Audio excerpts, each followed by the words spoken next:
Olá pessoal, tudo bem? Por aqui, Daniel, para um vídeo diferente do que a gente está acostumado no canal, mas esse vídeo é um vídeo desafiador, vou chamar assim. Para quem não entendeu, há poucos dias eu estive em São Paulo, numa licença capacitação, conversando com uma super amiga, professora Amanda, e a gente, além de ter formações complementares e gostar de produzir e gerar conhecimento para determinados públicos mais específicos, a gente se desafia muito. E é muito legal, porque depois de muitos anos, pela primeira vez, eu senti aquela vibe de quando eu estava lá ainda no mestrado, lá no doutorado, de o cérebro fervilhando para a gente começar a produzir coisas de nível hardcore. E o que aconteceu no último dia que eu estava lá, na última vez agora, foi que em determinado momento a Amanda virou para mim e disse: Daniel, a partir de agora a gente tem 40 minutos, vamos gravar o que você quiser em tempo real, sem preocupar com preparação e nada disso. E a gente foi conversando sobre alguns assuntos bastante complexos, que em breve a gente vai colocar material sobre isso aqui no canal. E aí, terminado esse tempo, terminada essa gravação, a Amanda precisou sair para trabalhar, e a gente já tinha começado a conversar sobre o assunto desse vídeo, e ela deixou para mim um desafio.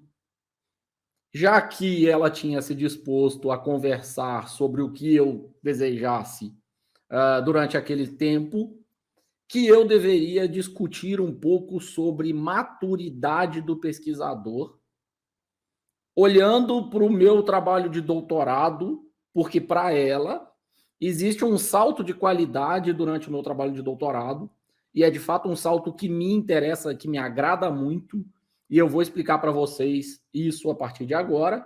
Mas mais do que isso, para que eu consiga também entender e também acompanhar esse processo todo, já que eu estou me deparando com essa mudança de nível de olhar numa visão externa extremamente especialista agora, eu vou retomar o meu trabalho de graduação, meu trabalho de mestrado, meu trabalho de doutorado, e a gente vai discutir um pouquinho da diferença de percurso que eu tive, obviamente com um monte de dificuldades. Para mestrado eu saí de Ubá, Minas Gerais, uma cidade de 100 mil habitantes, na zona da Mata Mineira, e fui morar no interior do Rio Grande do Sul. 8 dias fora de casa, 2 para ir, 4 lá e 2 para voltar no processo de seleção. Então, assim, são realidades bem diferentes e bem impactantes, que obviamente interferem pra caramba no processo de desenvolvimento do trabalho, mas eu vou tentar dar esse olhar como autor para poder falar um pouco sobre esses trabalhos e a gente tentar entender um pouco dessa mudança de nível, mudança de patamar que acontece em determinado ponto do meu doutorado. Lembrando que os trabalhos que eu menciono aqui, dissertação, TCC e tese, estão disponíveis nas minhas redes de academia.edu e ResearchGate, e também a tese está disponível no portal de teses da Universidade de São Paulo. Bom, então vamos lá. A primeira coisa que a gente precisa conversar, eu vou colocar na maior parte do tempo esse modelo aqui, que é o modelo onde a gente tem a apresentação aqui ao lado e eu falando aqui em tela maior, porque eu acho que o principal não é vocês acompanharem os detalhes do que estão apresentados aqui, é mais um guia para mim, mas eu acho que é complementar a minha explicação, então eu optei por deixar aqui a visualização disponível para vocês. Basicamente, o que a gente está falando é tentar discutir um pouco sobre maturidade do pesquisador e, com isso, tentar ajudar cada um dos pesquisadores a antecipar esse processo, uma vez que a gente pode ter consciência disso. E, mais uma vez, eu repito, eu fiz esse processo, eu fiz esse caminho sem ter consciência desse nível de pesquisa. o nível mais técnico, mais mecânico, mais estagiário, o nível mais alguém que tem opinião ativa, que pode discutir mais, e alguém que tem autonomia grande pra caramba para desenvolver um trabalho de altíssima relevância. Bom, então, para a gente falar da maturidade do pesquisador, a gente, como eu disse, vai começar falando do meu trabalho de conclusão. E eu trouxe aqui o sumário para vocês perceberem, a letra está bem pequena, mas a ideia é vocês perceberem que, apesar de ser um trabalho robusto em relação à comparação com outros trabalhos, e eu estou falando nos três, tá? Tanto graduação, quanto mestrado, quanto doutorado, feitos na área de ciência da computação. Ok? O mestrado foi em computação aplicada, mas desenvolvimento computacional. O doutorado foi em sistemas eletrônicos, mas também desenvolvimento computacional, modelagem e simulação. Ok?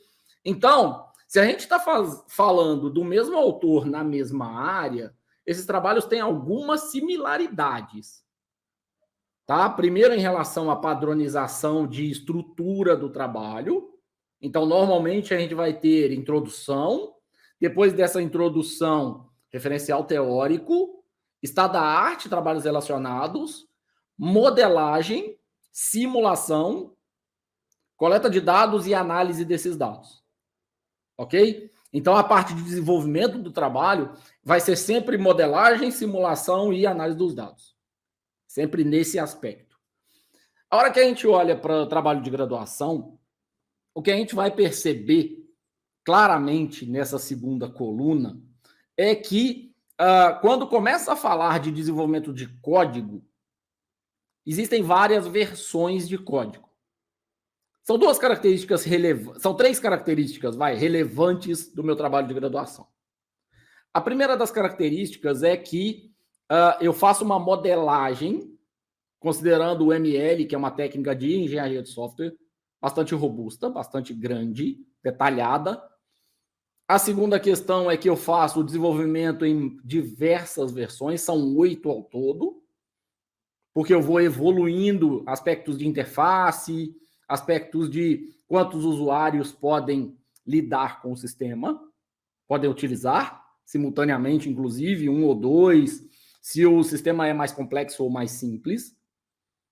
E, no final das contas, o principal o meu foco no trabalho de graduação foi estratégias para jogar. O que eu quero dizer com isso? Eu identifiquei na minha turma de colegas de graduação uma dificuldade para jogar um jogo no celular, isso lá em 2002, 2003. Essa dificuldade foi utilizada por mim como problema de pesquisa. Eu buscava desenvolver uma estratégia que facilitasse jogar e ganhar o jogo lógica ou senha ou mastermind. E aí eu desenvolvi uma estratégia para poder ganhar.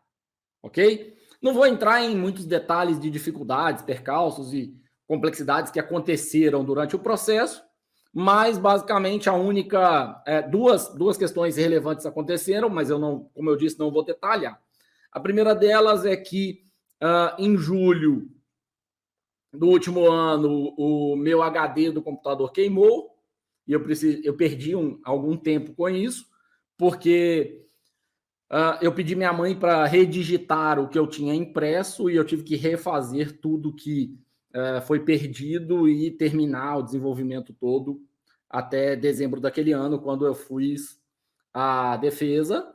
E lembrando que eu já estava em processo de seleção para o mestrado, então foi bastante corrido, eu não podia perder tempo em relação a isso.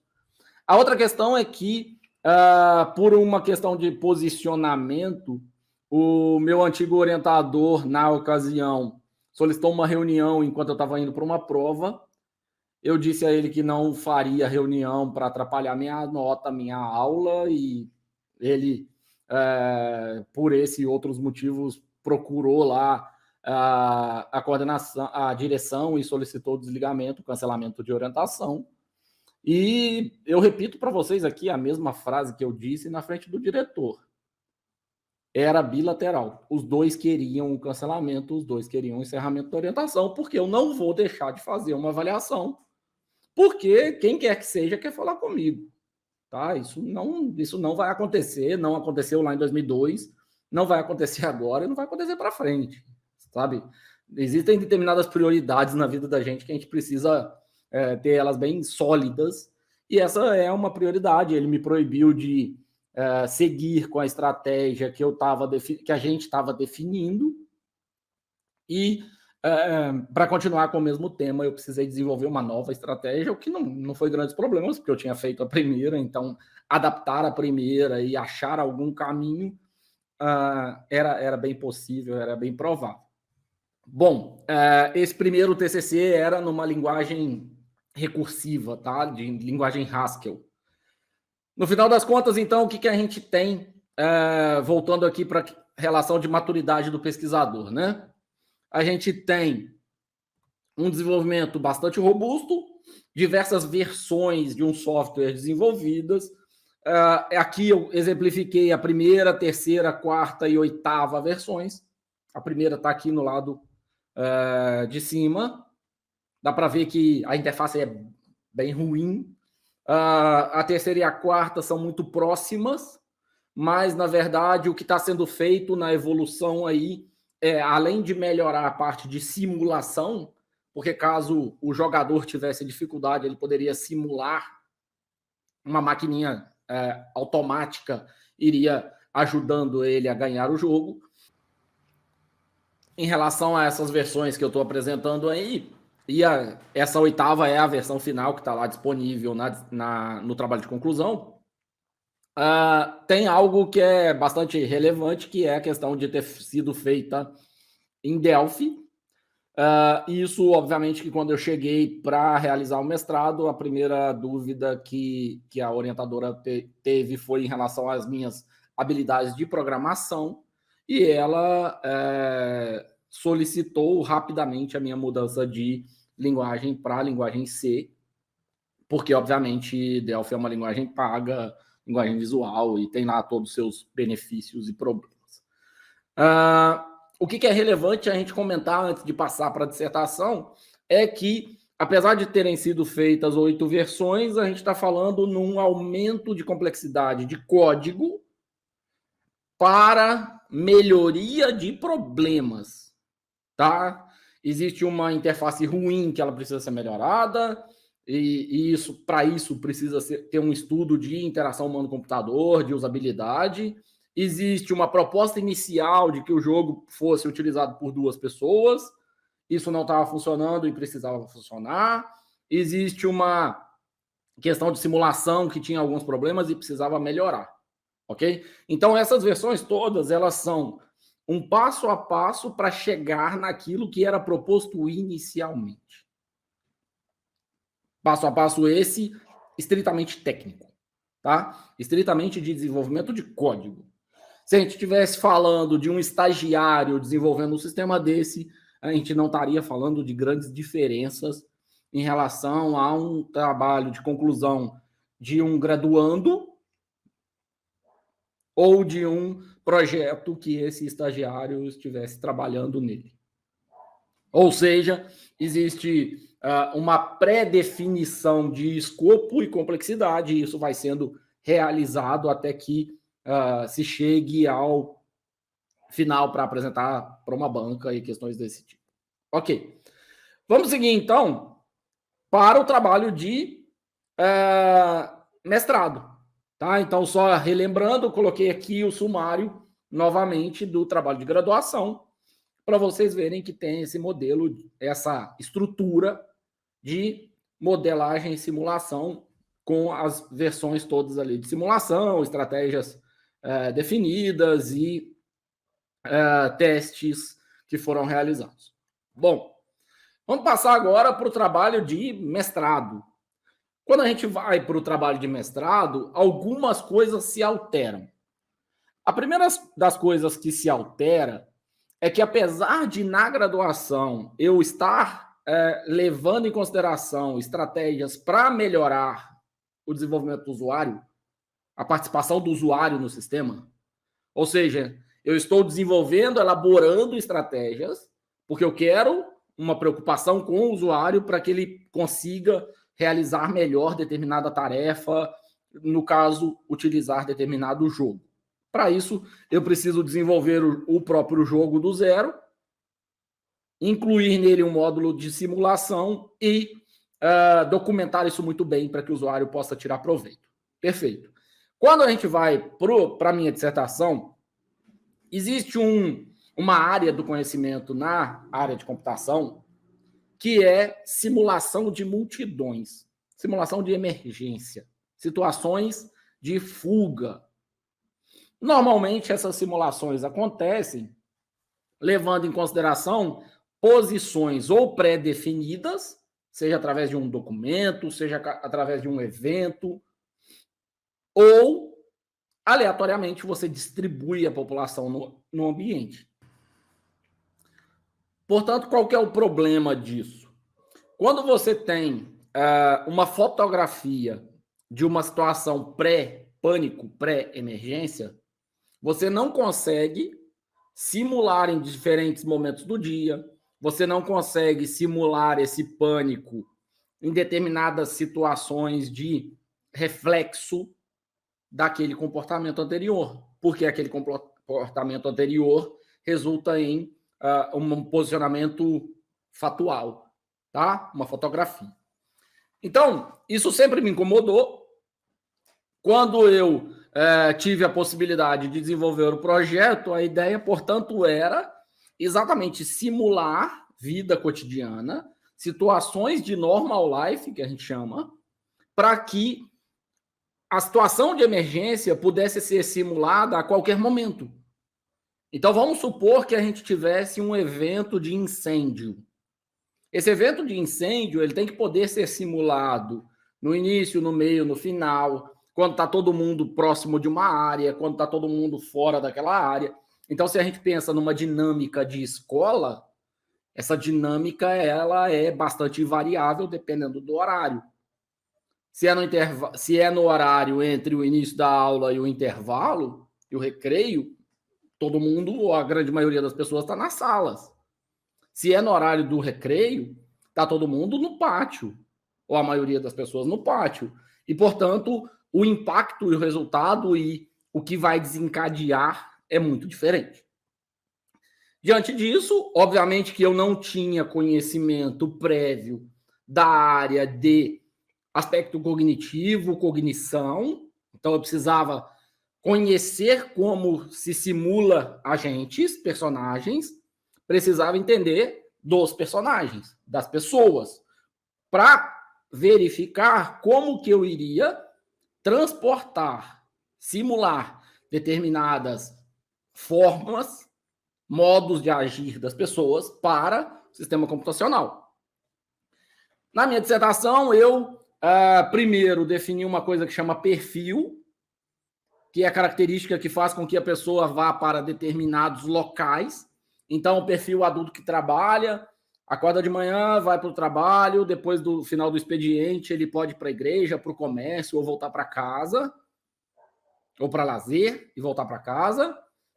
O estudante acorda, vai para a escola, se ele estuda pela manhã, e depois à tarde ele tem essas mesmas opções, né, de lazer, igreja, dependendo do horário de funcionamento da igreja,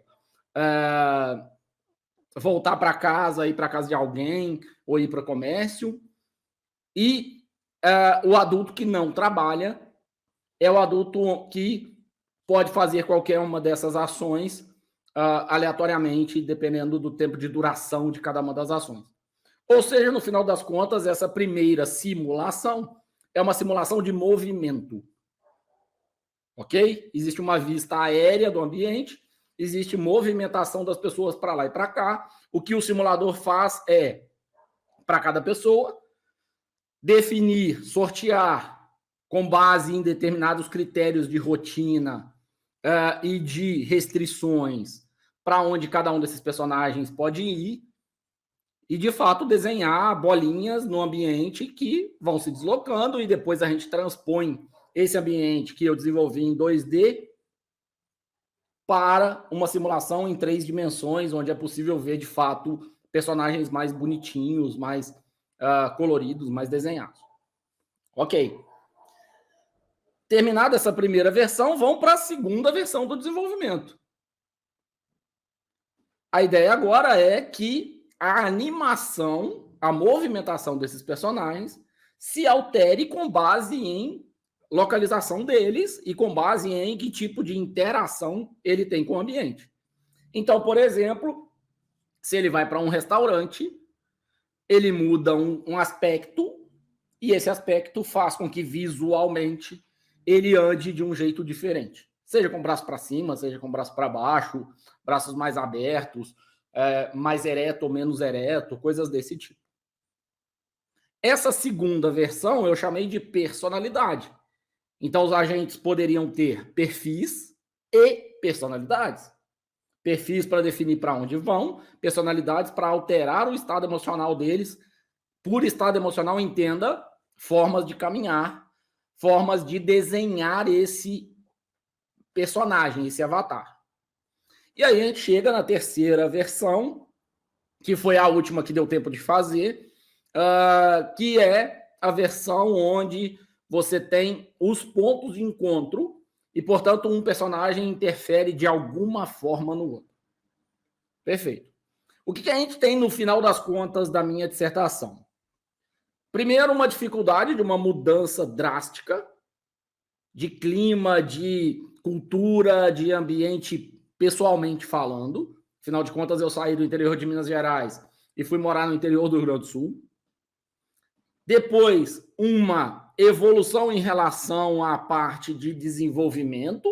Eu, como disse, eu tive que aprender uma nova linguagem de programação.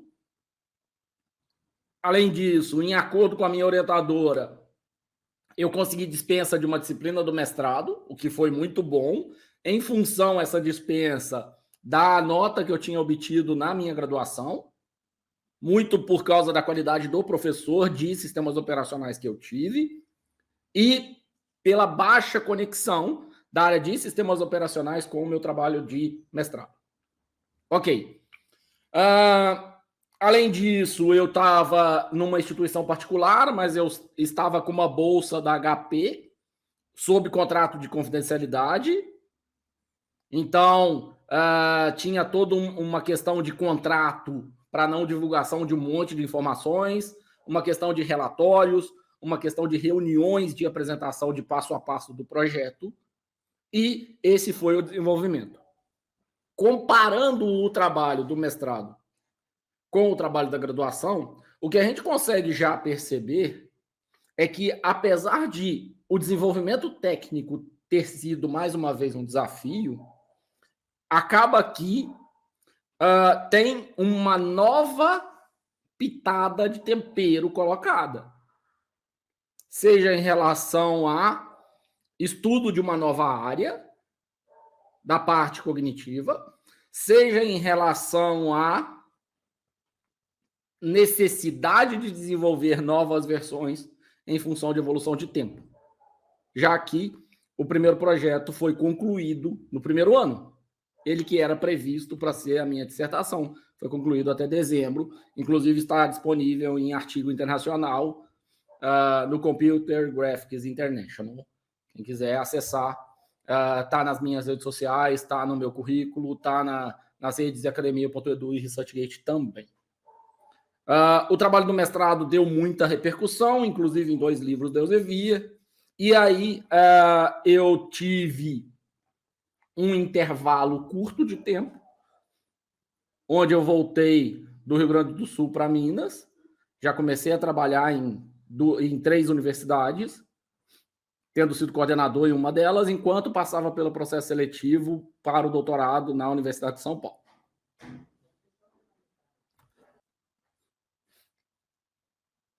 Bom, então vamos dar continuidade.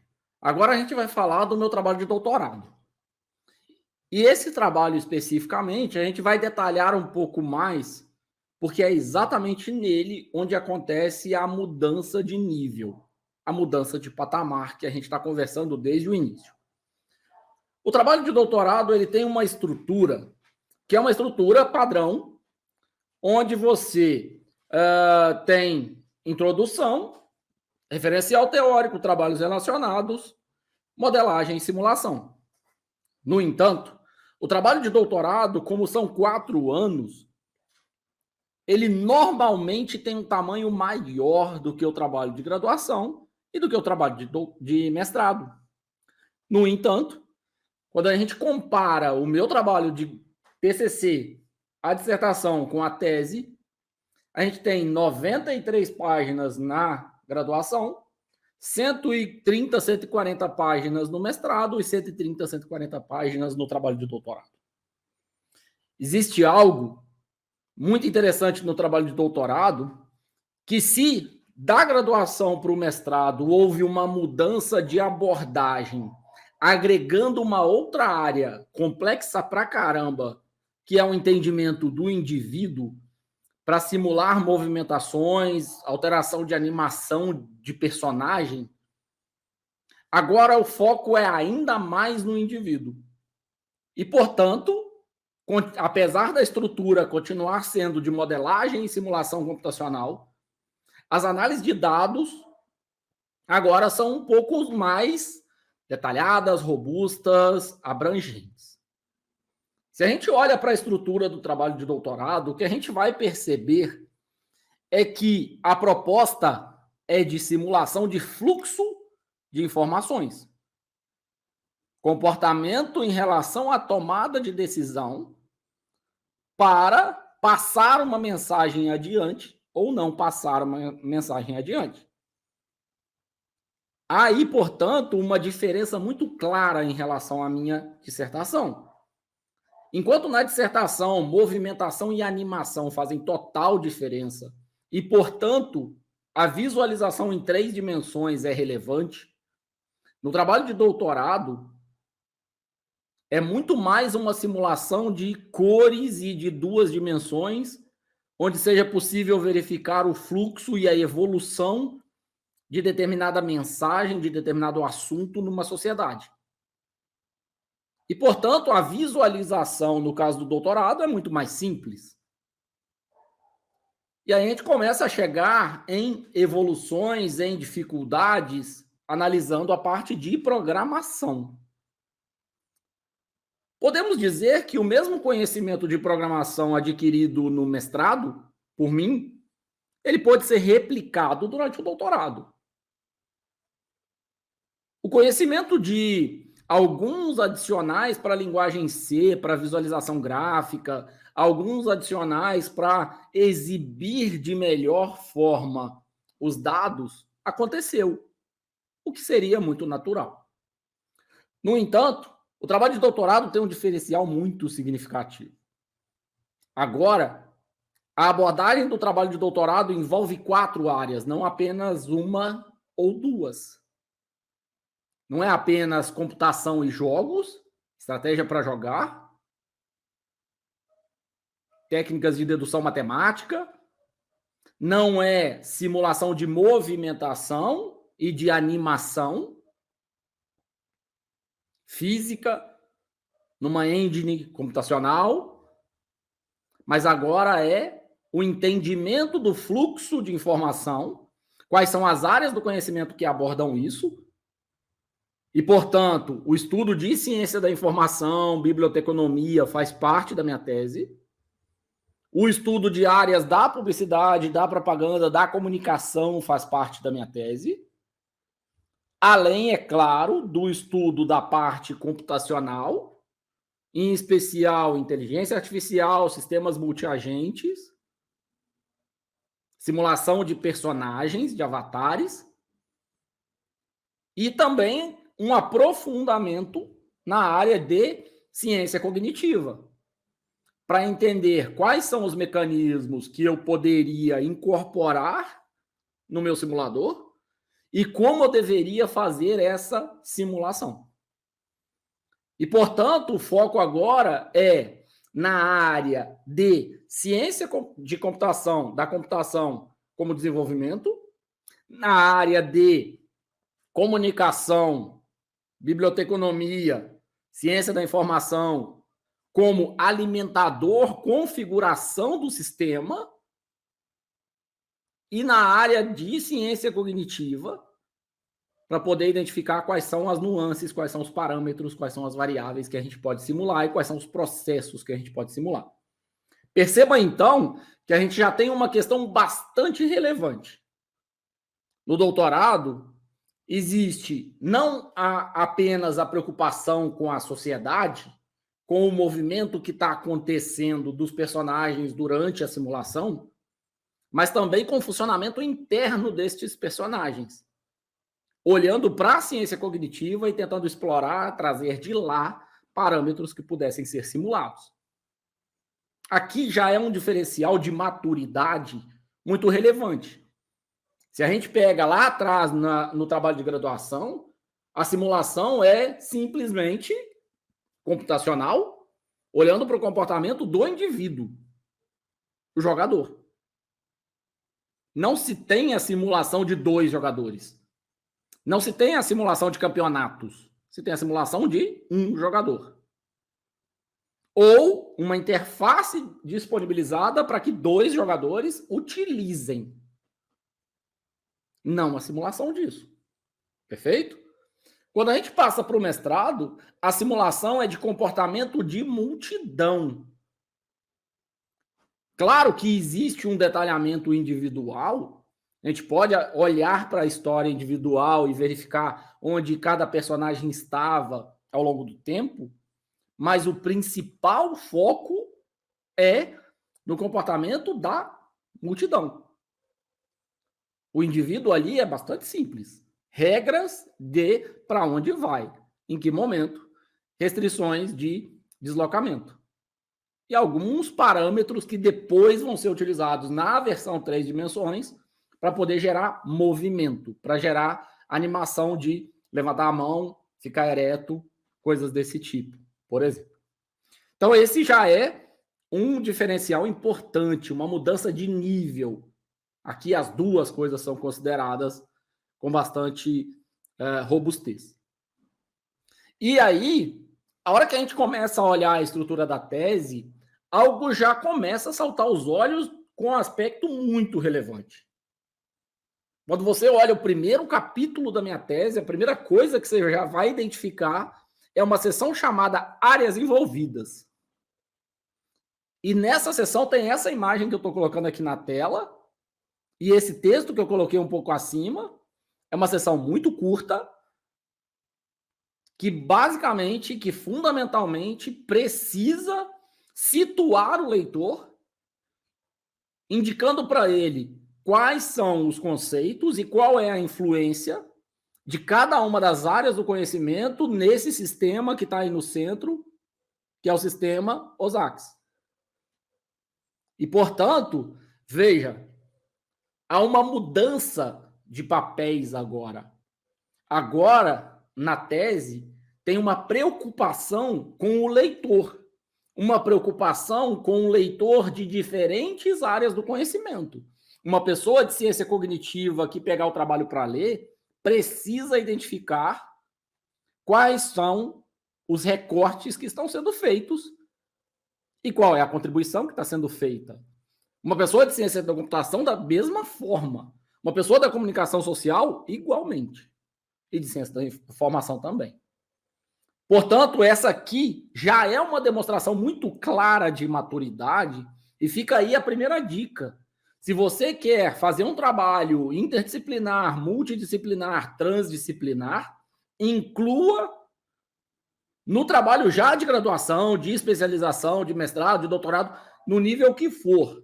Inclua um diagrama desse estilo e discuta em um parágrafo, 2 parágrafos, a interferência, o impacto e a contribuição que você pretende para cada uma das áreas, de modo a situar o usuário já na introdução. Isso vai facilitar para o leitor, mas principalmente vai facilitar muito para você que está escrevendo. Porque você vai conseguir ser o que a gente chama de mais cirúrgico, mais direto ao ponto. E esse é um aspecto que eu sempre tive muito orgulho do meu trabalho de doutorado, porque ele é muito cirúrgico. Como eu falei sobre tamanho, a minha tese tem 140 e poucas páginas, abrangendo essas 4 áreas. E vocês vão ver o tamanho do trabalho a partir de agora, que eu vou desmembrar ele um pouco mais para vocês. Bom, passando aqui, a gente consegue ver a estrutura do sistema que foi desenvolvido, como que isso está no sumário do trabalho. A hora que a gente pega isso para analisar, o que a gente vai perceber é que as seções 6.1 até a 6.1.4, elas vão lidar com detalhamento do modo de funcionamento de cada personagem, de cada avatar, de cada agentezinho que eu estou simulando. E, portanto, a hora que a gente volta e faz uma comparação, o que eu estou dizendo para vocês é que, da mesma forma que no trabalho de graduação, no doutorado, até a 6.1.4, existe a preocupação de alcançar o objetivo de modo mais complexo e o mais completo possível. Poxa, mas como que esse negócio funciona? Como que a gente detalha isso? Imaginem que a gente tem uma sequência de passos, uma máquina de estados para tomar decisões. E a decisão, no caso do simulador do doutorado, é a decisão de passar uma mensagem adiante. Ok? Se a gente quiser colocar bastante semântica no processo, a gente vai chamar isso de falar. No entanto, ele vai transmitir a mensagem, ele vai emitir essa mensagem para um outro agente do sistema. Perfeito? Essa tomada de decisão para poder transmitir a mensagem, enviar a mensagem para um outro personagem, requer, primeiro, uma linguagem específica que esse agente emissor tem conhecimento dos padrões dela e que o agente receptor também tem conhecimento dos padrões dela. Ou seja, a gente está falando de uma complexidade computacional razoavelmente relevante e, mais do que isso, a gente pode mexer um pouco nessas tomadas de decisão. Como assim? A gente pode ter a tomada de decisão centrada no agente, desse tipo que eu mostrei aqui agora para vocês. Ela pode ser no sentido de receber a mensagem, no próximo tempo, eu passo a mensagem adiante. Esse é um dos modos de funcionamento. Eu poderia colocar T mais 5, T mais 3, eu posso colocar atraso na transmissão da mensagem, eu posso colocar reforço, né? À medida que eu for recebendo a mesma mensagem ao longo do tempo, eu só passo ela adiante quando eu receber 5 vezes. Então, esse personagem funciona como um filtro.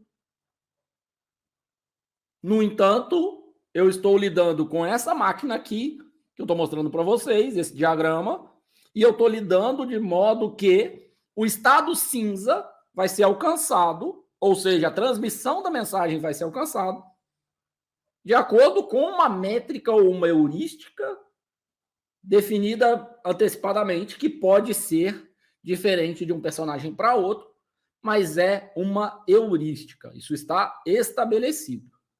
Ok. O foco, portanto, não é no personagem. É mais do que isso. O foco é mais afunilado. O foco é na tomada de decisão do personagem de transmitir uma mensagem a partir do recebimento dela. Perfeito? Então a gente agora já tem a capacidade para discutir coisas muito mais afuniladas, muito mais pontuais, muito mais específicas, e inclusive discutir qual é a similaridade com o mundo real. Existe algum ser vivo que eu consigo replicar? Como esse ser vivo funciona? Qual é o conhecimento que se tem desse ser vivo e como que eu consigo replicar?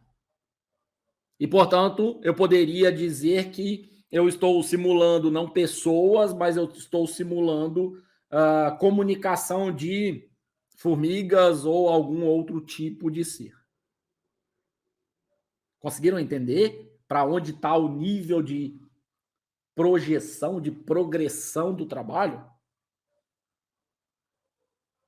Ele fica muito mais maduro. Vamos continuar evoluindo. Nesta mesma máquina, se eu começo a fazer algumas variações, eu vou alcançar algumas coisas muito interessantes. Por exemplo, saltos, que vai interferir na velocidade de propagação das informações. Por exemplo, perda de memória, perda de informação ao longo do tempo. Se passou 3 tempos, e eu não recebi nada daquela mensagem, daquele assunto, eu faço com que o personagem reduza o peso daquele assunto, reduza a força, a probabilidade de passar esse assunto adiante. Repara que eu estou dando exemplos diferentes. A probabilidade de passar adiante é diferente do peso e da importância desse assunto para a gente. Estou falando em transmissão de mensagem, ok? Mas então, perceba o seguinte, uma vez feito o modelo, eu posso variar esse modelo de inúmeras formas, no entanto, o meu foco é específico. Vamos evoluir um pouco mais na explicação. Específico onde? Específico no agente. Eu computacionalmente, seja através de técnicas computacionais, seja através de parâmetros, seja através de valor dos parâmetros, eu vou adaptar, ajustar, modificar a minha comunidade, mas ela é resultado da simulação individual de cada personagem. Eu estou olhando para cada personagem, eu estou desenvolvendo cada personagem. E eu simulo 100 daqueles personagens e eu quero ver o que acontece. Ou seja, eu tenho tecnicamente a preocupação individual, no indivíduo, específica, mas eu vou ver o que vai emergir daquilo ali. Eu posso, portanto, mudar o jeito de olhar o processo. Se eu estou simulando corretamente, adequadamente, com informações sólidas, determinados indivíduos, eu posso agora começar a ter um outro nível de análise desses dados, que é o nível de comunidade, é o nível de vizinhos, é o nível de interessados pelo mesmo assunto, ou que transmitiram a mesma mensagem no mesmo instante de tempo, que tem determinadas preferências de acordo com o mecanismo de tomada de decisão. Mas ainda assim, eu estou simulando o indivíduo e analisando num nível mais alto. Vamos prosseguir. A hora que a gente olha, portanto, a seção 6.2 da minha tese, o que a gente consegue perceber é que existe ali uma evolução, uma mudança de nível. Enquanto a seção 6.1 modifica, cria variedade, cria diversidade nas máquinas, cria evolução, né? Nas máquinas de tomada de decisão, no mecanismo de tomada de decisão, quais são os parâmetros necessários e qual é o funcionamento. No 6.2, existe algo que é uma camada um pouco mais alta que vai dizer o seguinte: orientado ao objetivo. Vamos ver como é que funciona isso. A hora que a gente vai para o item 7, a gente vai conseguir perceber que, além da avaliação em estados individuais, em evoluções de mecanismo individual, a gente tem, que inclusive está dessa forma, tá? Lá na tese. Os agentes devem agir assim. Espera, vamos diferenciar isso aqui. Primeiro, eu tenho mecanismos de funcionamento aqui embaixo. Eu evoluo esses mecanismos, assim como eu fiz lá no graduação e no mestrado. Agora, eu desenvolvo um procedimento, um método superior aqui que vai tomar decisões, que vai modificar qual é o método de tomada de decisão. Vai modificar qual é o mecanismo que está sendo ativado nesse momento. Então, a hora que eu rodo uma simulação, num primeiro momento, cada agente já vem configurado com um mecanismo de funcionamento. Nesse segundo momento agora, nessa segunda bateria de simulação, eu crio uma estrutura em cima que vai sortear ou que vai utilizar alguma heurística, algum mecanismo, alguma estratégia para distribuir quais são os mecanismos de funcionamento ali embaixo. Lembra que eu falei lá no mestrado que o meu problema era com simulação de pânico e normal life pré-pânico? O normal life pré-pânico ele é muito difícil de configurar porque você não conhece a diversidade populacional. Ou você simula com uma diversidade populacional e não pode replicar para outras, porque se eu mudei a minha população primeira, não tinha ninguém depressivo ou agressivo, e a minha segunda população tem gente agressiva, ou apavorada, ou assustada, a forma de agir numa situação de pânico é muito diferente. Isso a literatura de psicologia vai falar isso muito bem. Tem gente que entra em pânico e paralisa, tem gente que entra em pânico e se joga e age da forma mais rápida que conseguir. E a grande recomendação em situações de pânico é siga o líder. Tem alguma saída demarcada e todo mundo vá com calma conduzido para lá. Porque aí você não tem grandes problemas nessa emergência. Ou você reduz o impacto da emergência na população. Simular isso é muito complexo. E aí, a hora que a gente vai, então, para o doutorado, a gente começa a fazer essa máquina de nível 2, que eu vou chamar, que é uma máquina que possibilita sortear, e por sortear, entenda, um método aleatório, mais ou menos, ou um aleatório direcionado, ou uma escolha de fato direcionada para simular variedades populacionais. E esse nível 2 vai possibilitar uma diversidade maior dessa população. Ainda levando em consideração as variações que eu tenho aqui embaixo, né, no nível 1. Se eu tenho 5 possibilidades no nível 1, combinação de 5, para a quantidade de pessoas que eu tenho envolvido. No entanto, continua sendo mais ou menos técnico. Bom, vamos para capítulo 7. E esse capítulo 7, ele entra no que eu considero o ápice do nível de maturidade que foi apresentado no meu trabalho. Que é o seguinte. Bom, como eu já disse, existem as máquinas, né, os mecanismos de funcionamento para tomar de decisão aqui embaixo. Quando a gente evolui esses mecanismos aqui, primeiro a gente evolui na quantidade. Depois a gente cria uma meta, uma nível 2, que vai sortear qual é o mecanismo de funcionamento. No entanto, eu posso mudar o olhar. E a mudança de olhar está na maturidade. Enquanto eu estava aumentando os mecanismos, o que eu estava fazendo é um trabalho técnico. Se é uma função, recebeu, passa a mensagem adiante. Se é uma função quadrada, se é uma função de acumula, se é uma função de esquece com o tempo. Isso é trabalho técnico. Envolve detalhamento de programação e ponto. Não envolve grandes níveis de conhecimento, a menos que se tenha um conhecimento de um animal específico ou de comportamento humano em situações específicas e você tente replicar ele. No entanto, como eu disse, foco no indivíduo, no específico. O que acontece agora é uma mudança completa, que é os agentes precisam agir assim.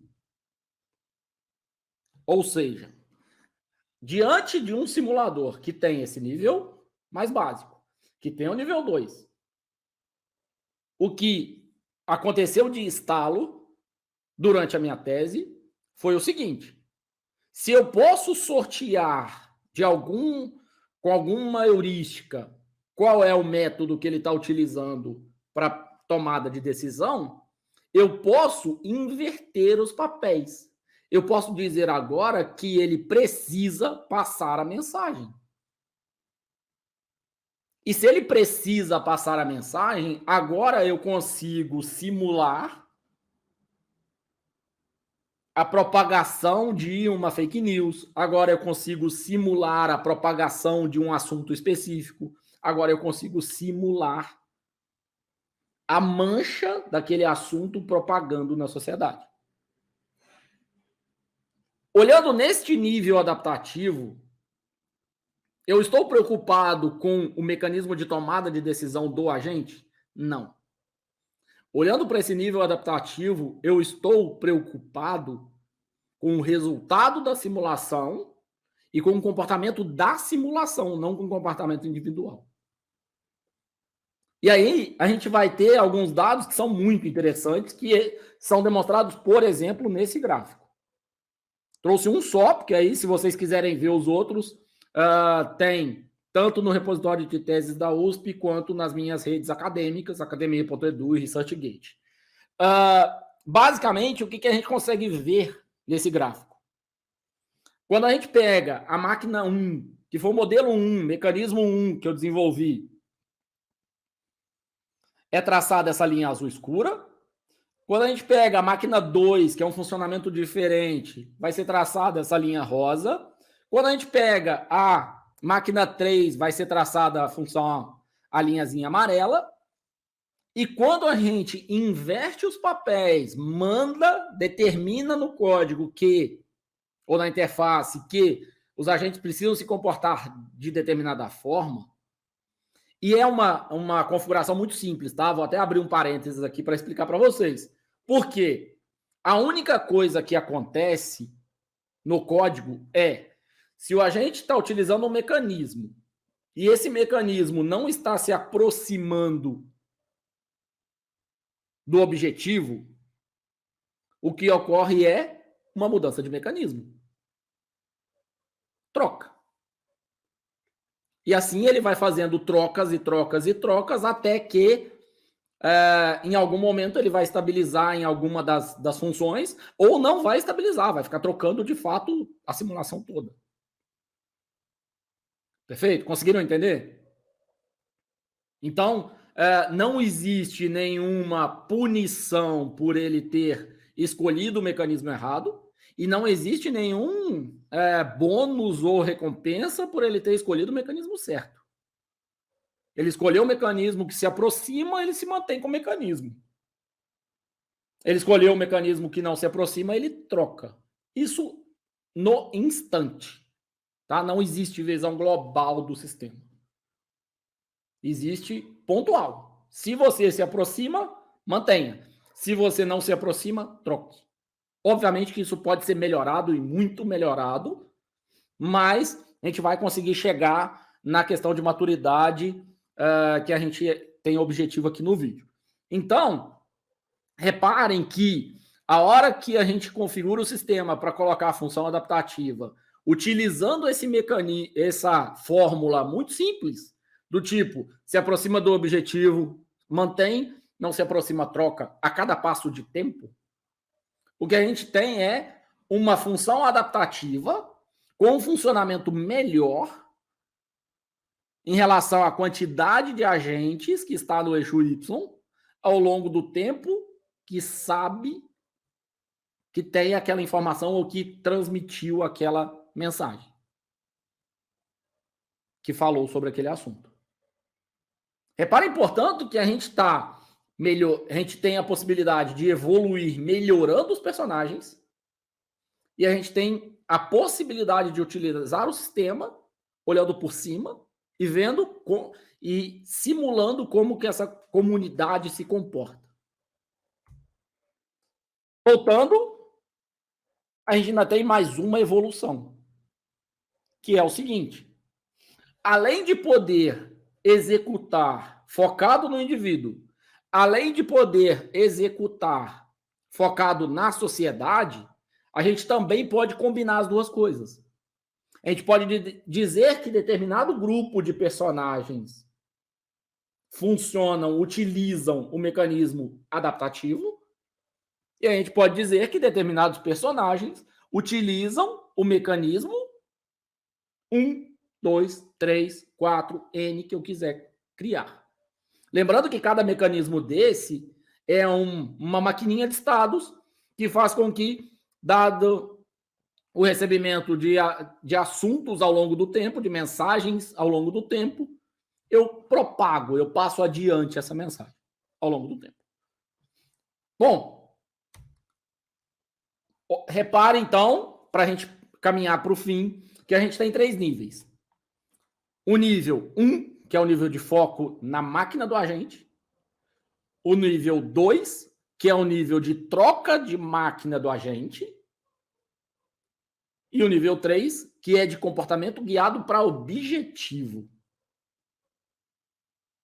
O importante disso aqui é a gente perceber o seguinte: enquanto lá na graduação eu estava muito fechado no código, no resultado de interface, no resultado da simulação, no resultado do desenvolvimento em si,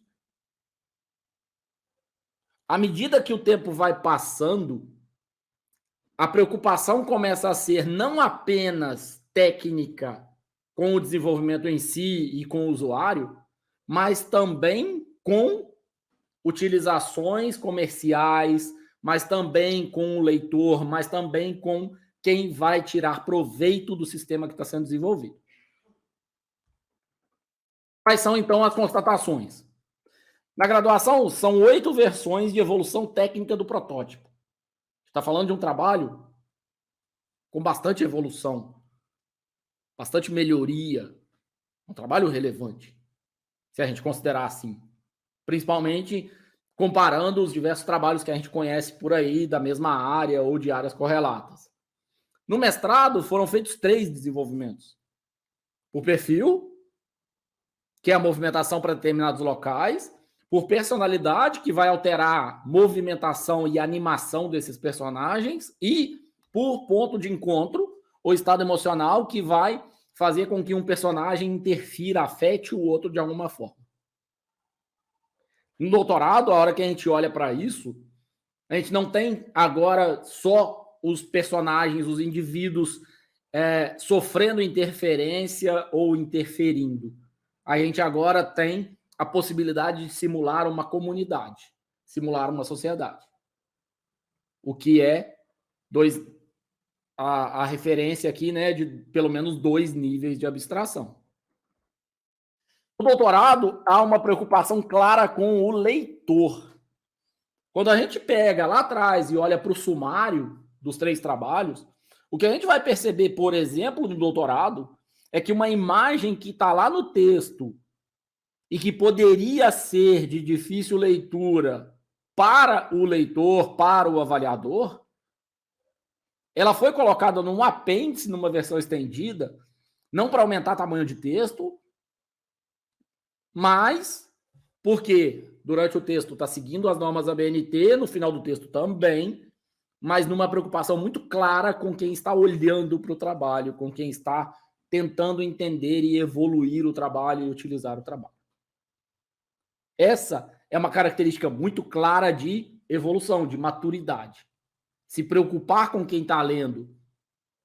E eu não falo nem apenas de uma recomendação que eu sempre dou aos meus orientandos, que é a preocupação e a elaboração de 4, 5 perguntas para cada avaliador que vai estar na sua banca. Esse é o nível mínimo. Mas é você olhar para o teu texto, analisando como que alguém de uma outra área vai ler, como que alguém da sua área vai ler, e tratar tanto de termos técnicos quanto de detalhamento terminológico, explicar na dose certa para que as pessoas consigam, de fato, ler o seu trabalho e não sejam... não tenham um trabalho muito maçante, onde as pessoas vão pular determinadas páginas, porque não faz sentido. Então, se vocês pegarem a minha tese, vocês vão identificar isso. Alguém que seja da computação para ler, vai direto ao ponto. O capítulo de computação é um capítulo cirúrgico. Computação, IA, sistemas multiagentes, características que me interessam, que interessam para o trabalho. Se você vai para a parte de comunicação, da mesma forma. Então, o especialista em computação tem total capacidade para ler o capítulo de comunicação. O especialista em aspectos cognitivos tem total capacidade para ler computação. E isso acontece com todos eles. A outra questão é que o nível de complexidade, portanto, não está apenas no desenvolvimento propriamente dito. Se a gente falar em relação à qualidade de código, complexidade de código, a gente está falando em coisas muito similares. Ainda que meu trabalho de graduação seja em Delphi e dissertação de mestrado e tese de doutorado sejam em linguagem C, a complexidade de código e a preocupação com comentário de código, com documentação, ela existe em todos os processos, todos os três. O que tem, na verdade, de alteração é no olhar do pesquisador para o próprio trabalho. É o sair do trabalho e olhar para ele, vendo utilizações possíveis. Lembram-se? Lá na graduação era só o usuário final jogando joguinho e aprendendo a jogar? No mestrado era só para especialista? Agora no doutorado, não. Agora no doutorado, gente da comunicação pode utilizar e pode tirar proveito. Agora no doutorado, gente da ciência da informação pode utilizar e tirar proveito. Como eu disse, por exemplo, em relação aos aspectos cognitivos, eu posso adaptar o meu trabalho de doutorado facilmente, e algumas programadores, desenvolvedores podem facilmente fazer isso, evoluindo e ajustando ele para a simulação de determinados personagens. Seja simulando indivíduos, seja simulando pequenas comunidades, pequenos grupos ou até grupos maiores, e adaptando a semântica do que está sendo utilizado como mensagem, como assunto para outras comunidades e outros cenários. Bom, vamos tentar então, agora no finalzinho, traduzir isso para vocês em um exemplo prático. Tá? Daniel, como é que eu poderia adaptar isso e aplicar isso nos meus trabalhos de graduação, no meu trabalho de disciplina, no meu trabalho de mestrado, no meu trabalho de doutorado? Eu trouxe aqui o exemplo de um questionário.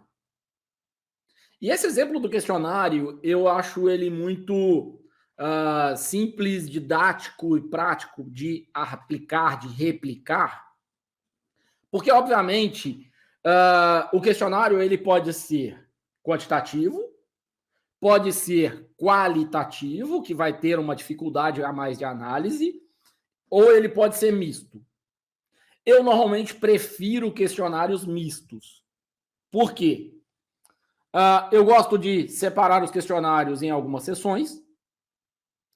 Primeiro grupo de dados pessoais, segundo grupo de dados mais técnicos e pelo menos um grupo que vai ter questões abertas para que a gente possa utilizar opiniões do usuário na escrita. É muito mais poderoso, é muito mais impactante, é muito mais relevante quando você coloca que o participante 3 teve essa opinião do que quando você, pesquisador, tem essa opinião. A sua opinião em trabalho acadêmico vale de muito pouco. A opinião de um pesquisado, de um respondente, vale muito mais.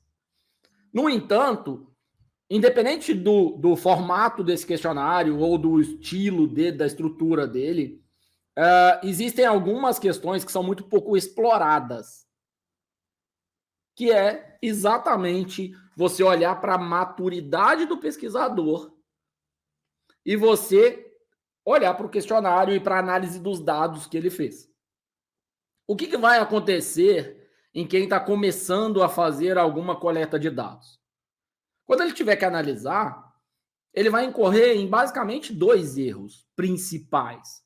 O primeiro dos erros é colocar a imagem, colocar o gráfico, e aí ele pode eventualmente mudar esse padrão de gráfico, pizza, barra, coluna, qualquer um, e replicar o que está sendo visto no gráfico num parágrafo acima ou abaixo. Um exemplo muito claro é esse que eu coloquei aqui. Você tem lá uma pergunta de qual cidade você é, aparece um gráfico, quantidade de pessoas que respondeu para cada cidade, e o parágrafo antes está assim, conforme pode ser visto no gráfico abaixo, no gráfico 1, X pessoas são da cidade A e Y pessoas são da cidade B. Espera lá, eu consigo facilmente ver esse dado no gráfico, não preciso dessa análise. O que essa análise pode ser muito melhorada é, por exemplo, você olhar para este mesmo gráfico, para este mesmo dado, e tentar responder perguntas do tipo: tem alguém de outra cidade? Tem alguém de um bairro diferente? Tem alguém que não era esperado para a pesquisa? Repare que eu estou dando exemplo de uma única questão: cidade ou onde você mora. E a análise é muito mais relevante. Eu quero saber se o trabalho está nichado, está situado num local específico ou não. Porque a partir do momento que eu identifico num trabalho alguém de uma outra região, de uma outra cidade, de uma outra escola, de um outro bairro, sem dúvida que o posicionamento dessa pessoa me traz informações relevantes. Até como ela ficou sabendo do meu trabalho, por exemplo. Isso é um nível muito básico. Vamos tentar evoluir isso um pouco mais. E, obviamente, que nesse nível 1 aí que eu estou colocando, as pessoas replicam essa mesma estratégia para todas as questões. Tantas pessoas responderam isso, tantas pessoas responderam aquilo, bota o gráfico lá e, no final das contas, não tem análise pontual muito boa. Segundo nível é o seguinte: vamos tentar pegar um questionário só, de um respondente? Vamos pegar um questionário, um só. Vamos fazer uma análise completa dele? Será que esse respondente, ele é uma persona da minha pesquisa? Ou seja, será que ele representa a maior parte das pessoas que responderam a minha pesquisa? A maior parte tem a mesma opinião? Interessante, né? Quem tem opinião diferente, tem opinião diferente por quê? Nível 3, eu já posso evoluir essas análises. Mas eu ainda estou no nível 2. Pegar pessoa a pessoa e começar a tentar analisar a pessoa. Mora em tal bairro, tem tal idade, gosta do sistema. Conseguiu perceber? Já melhorou um pouco o nível da análise. Vamos para o nível 3? Análise de vários respondentes numa questão específica. O que eu quero dizer? Maioria de homens? A maioria de homens avalia positivo ou a maioria de homens avalia negativo? A maioria de homens é bom para o questionário ou é ruim? A maioria de mulheres é bom ou é ruim? Tem algum dado relevante no percentual de homens e mulheres ou não? Quando eu pego as pessoas que responderam, um monte de gente deixou em branco determinada questão, isso é relevante? A questão foi mal elaborada? Eles deixaram de responder por causa do tempo? Como é que foi isso? Ou seja, peguei uma questão só, E eu estou olhando várias pessoas que responderam, vários participantes. Estou comparando, não estou apenas gerando um gráfico dizendo que a maioria, 80%, eram homens ou mulheres. Não faz sentido. Apenas faz sentido você dizer que 80% eram homens ou mulheres se você vai para o conjunto 4. Nível 4 que eu coloquei aí é análise de conjuntos de questões direcionadas ao objetivo específico.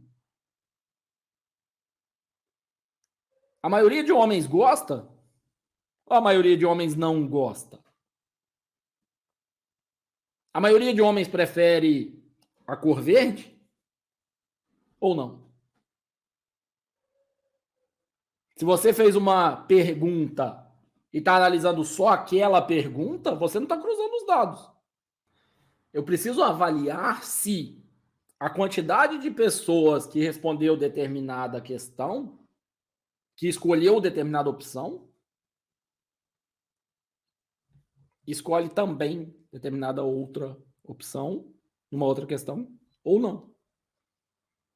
Então, vamos tentar entender uma coisa aqui. Eu vou dar um exemplo prático para vocês, tá? Que são essas questões aí que eu coloquei de confirmação e contradição. Nós fizemos um questionário para poder verificar se crianças preferem um jogo com imagens reais ou preferem um jogo com imagens desenhadas. Lá pelas tantas, a gente perguntou a essas crianças qual era a cor que elas preferiam. Na primeira pergunta de qual é a cor, as crianças responderam determinados valores lá. No entanto, no próximo conjunto de perguntas, tinha grupos de 4 imagens, onde as crianças precisavam escolher qual era a mais bonita, qual era a mais legal e coisas desse tipo. E para nossa surpresa, como a gente já estava prevendo esse tipo de análise, foi surpresa a constatação, mas não foi surpresa a análise.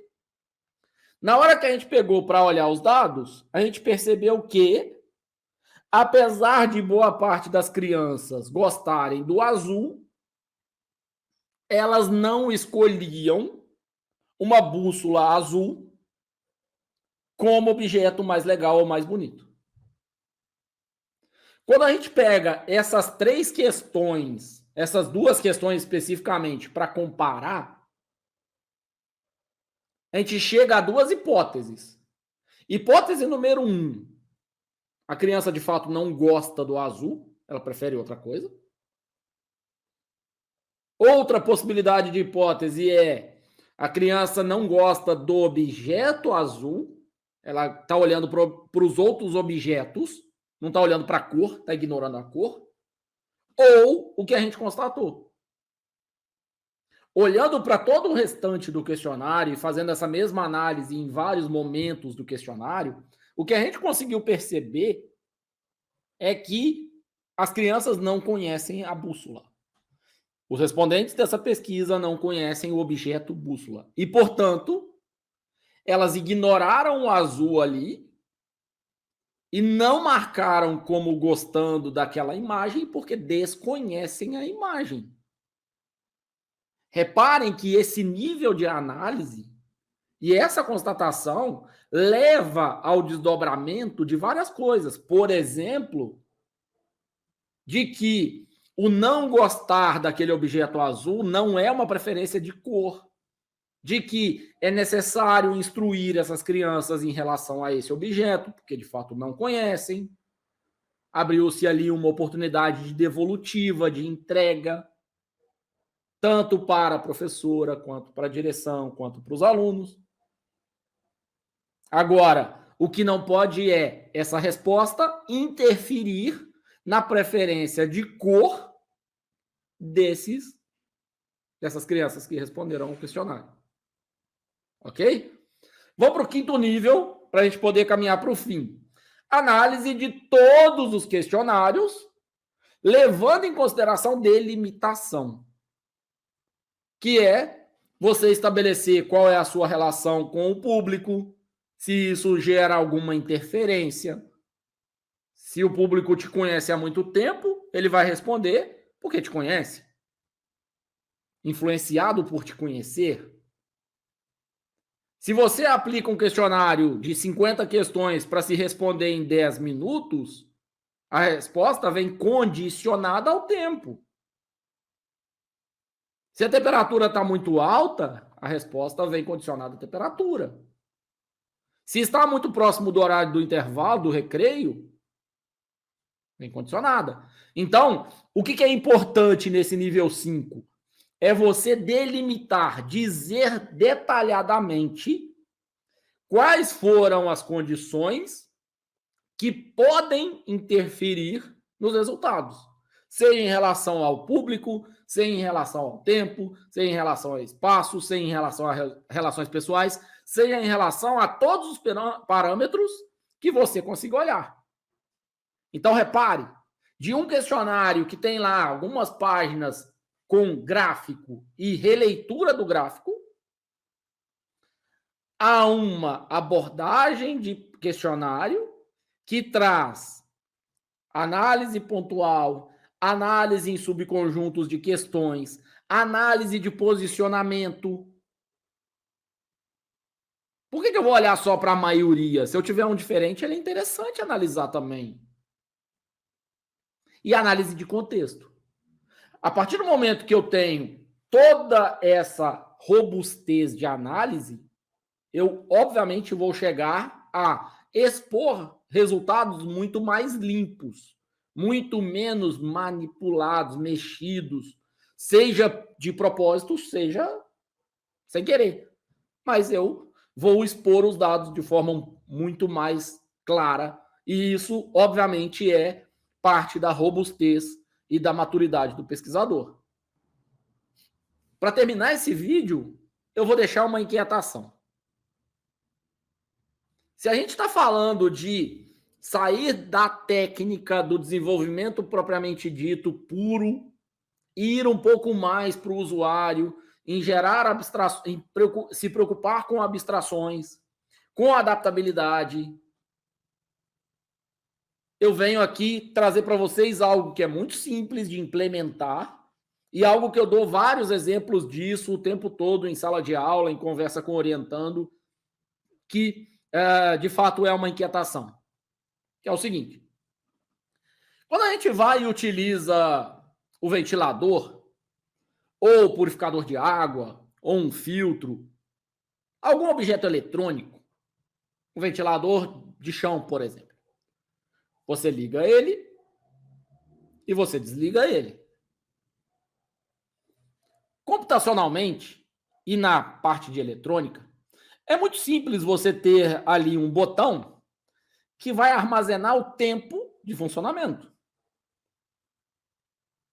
Não estou nem falando de uma programação detalhada dentro ali do circuito para que você consiga armazenar isso por longo prazo. O que eu estou dizendo é o seguinte: se você tiver um botão com um timer de funcionamento, acionou, desacionou, ligou, desligou, e esse botão personalizado estiver disponível para o usuário, facilita muito a vida, né? Essas coisas não existem, não é por dificuldade técnica. Essas coisas não existem, não é por complexidade do equipamento ou complexidade de programação. Essas coisas não existem, não é por questão de desenvolvimento em escala. Essas coisas não existem porque a preocupação dos técnicos é muito técnica, porque a preocupação dos reguladores é muito técnica e a preocupação com o usuário é muito pouca. Se o usuário repete um erro, se ele é obrigado a fazer 3 passos, é porque existe um erro de projeto. Esse erro de projeto pode ser transformado em um passo único. Vou citar um exemplo aqui muito claro. Uma máquina de café, não vou citar a marca para não fazer propaganda, mas uma máquina de café, numa das versões, você precisa retirar o porta-cápsula, colocar a cápsula, voltar para o lugar, selecionar, seja digitalmente ou manualmente, com uma alavanca, qual é a intensidade, qual é a quantidade de água que vai sair, selecionar o botão quente ou frio e ligar. Só que tem um detalhe. Nessa explicação eu esqueci que você tem que ligar a máquina antes. E que ela demora 10 segundos, 6, 7 segundos para poder ligar. Então imagine. Liga, espera. Aí depois que você tiver trocado a cápsula, colocado o nível, que ela apareceu um botão verde, você vai poder apertar o botão para poder executar e fazer o café. O que aconteceu na evolução dessa máquina? Agora, ao invés de você ter que ligar ela e esperar, a hora que você abre a tampa para colocar a cápsula, ela já liga automático. Colocou a cápsula no lugar, a hora que você fechou, ela está ligada, esperando você dizer qual é a intensidade. Poxa, Daniel, mas ela precisa regular a resistência para poder aquecer ou esfriar o líquido que você colocou ali. Beleza. A hora que você aperta o botão funcionar, ela aguarda o estado resistência ok para ela acionar. Só que eu não preciso apertar em 2 botões. Eu não preciso ficar ali esperando o botão chegar no estado, aperte. Porque o projetista evoluiu ela adequadamente. Então, reparem, na primeira versão eu tenho liga, troca a cápsula, intensidade, espera ficar verde, executa. Na segunda versão a gente tem troca a cápsula, aperta a execução. De um lado você tem 4 tarefas, no outro lado você tem 2 tarefas. Nem por isso ela deixou de funcionar, nem por isso ela deixou de resolver e fazer o resultado. E ela ainda melhor na segunda versão, na versão mais atual, porque ela não faz barulho na hora de desligar.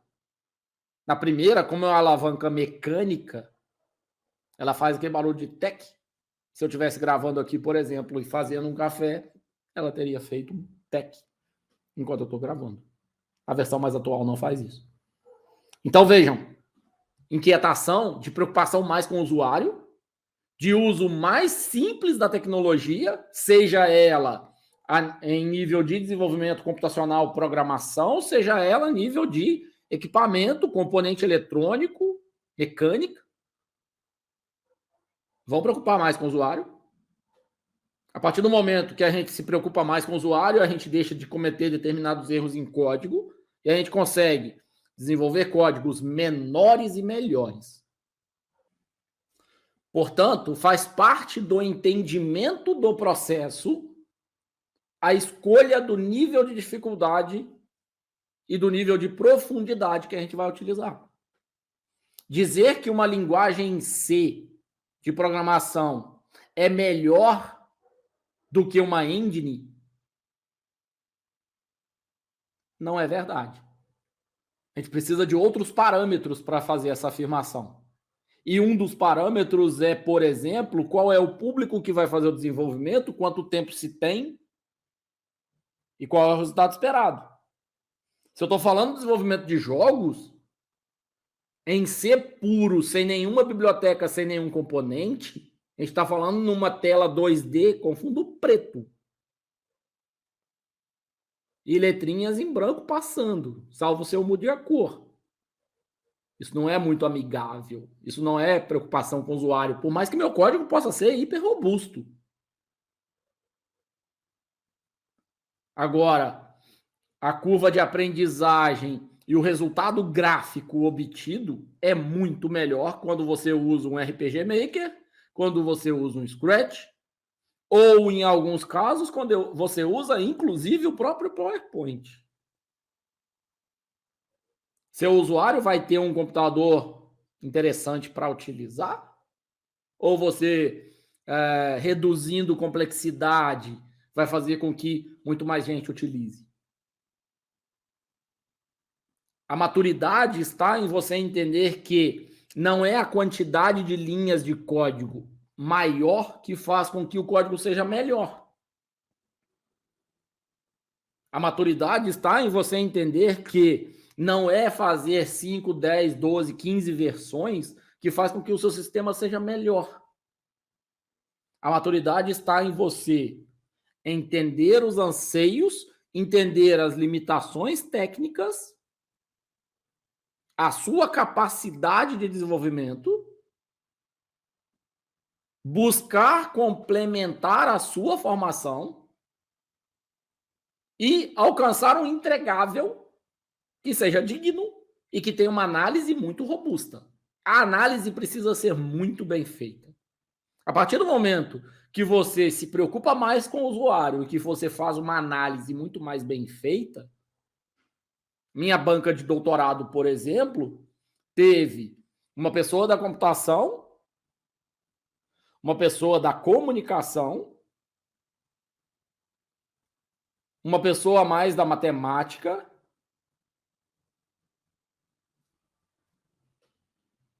e não eram pessoas com baixo nível de publicação, baixo nível de conhecimento, não, eram pessoas hard pra caramba.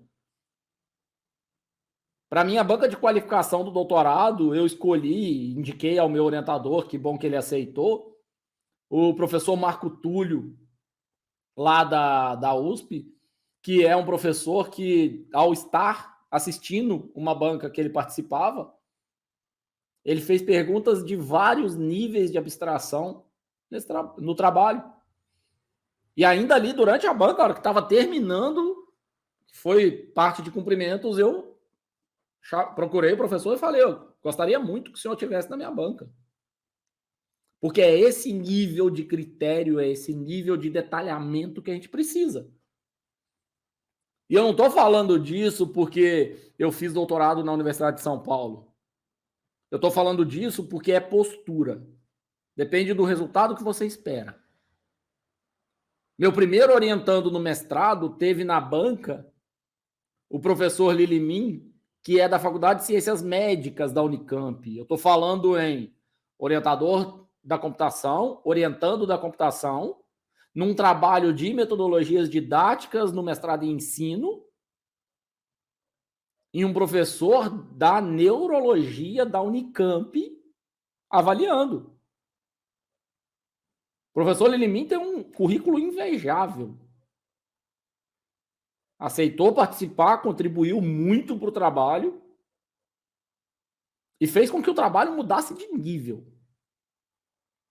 Mas, atualmente, um outro orientando teve a professora Lília, também da Faculdade de Ciências Médicas, doutora em Harvard, participando da banca. Isso não é maldade, isso é maturidade. Ser avaliado pelos bons, ser avaliado com um olhar humano, com o olhar de quem entende a realidade do desenvolvimento do projeto, mas ser avaliado por pessoas que estão olhando robustez, qualidade. E essas pessoas vão sim contribuir muito para que o seu trabalho mude de patamar, mude de nível. Por isso é tão importante uma qualificação de mestrado, por isso é tão importante uma qualificação de doutorado.